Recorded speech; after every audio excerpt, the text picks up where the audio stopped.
Goeienaand, dames en here, ons verwelkom vanaand ons gas in die ateljee, Dr. Van Tonder, die stigter en hoof van die Dierepedagogiese Universiteit in Seilburg, en sy vriend en student.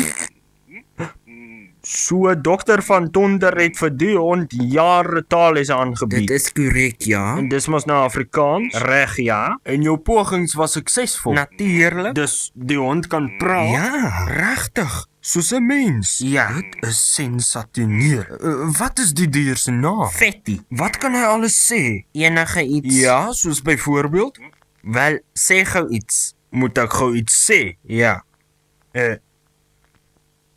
My flip Van Tonder, jy weet mos ek kan praat, ek wil laat die hond iets sê. Ja, maar vertel ons wat hy moet sê. Okay, byvoorbeeld 'n naam van 'n beroemde akteur. Enigiemand. Ja, wat's daai blonde kop se naam nou weer? Leon Schuster. Nee, iemand anders. Steve Hofmeyer. Nee, ietsie met 'n T Met 'n T.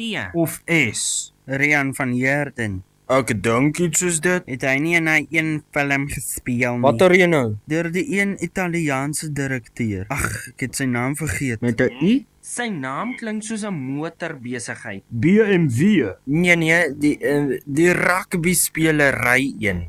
Watter rugby speler? Wel, die een wat 'n 3 gedruk het in die finaal. Waar? In Nieu-Seeland? Nee, in Frankryk? Nee, Dr. Van Tonder, watter metode het jy gebruik om die hond te kan leer hoe om te kan praat en hoe lank het dit jou geneem? Met 'n loop van 4 jaar het hom 8 uur per dag geleer. Stadige repetisies, tongoefeninge en intensiewe asemhaling. Sensasioneel. Hey Dr. Van Tonder, kan die hond nou dalk iets sê? Met moeite. Fatty, sê gou waar. Wow. Reg so.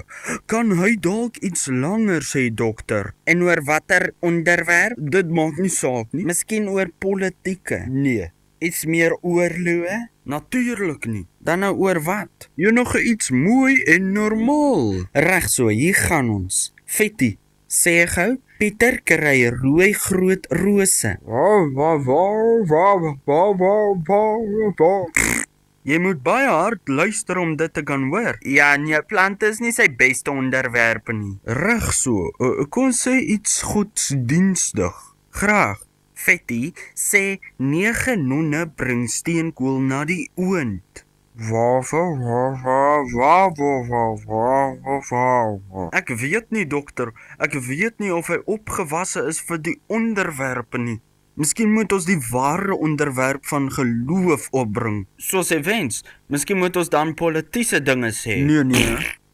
Dan wat van ekonomie? Ja, asseblief. Of atomiese energie? Nee, ons soek nie politieke stellings wat deur 'n hond gemaak word op televisie nie.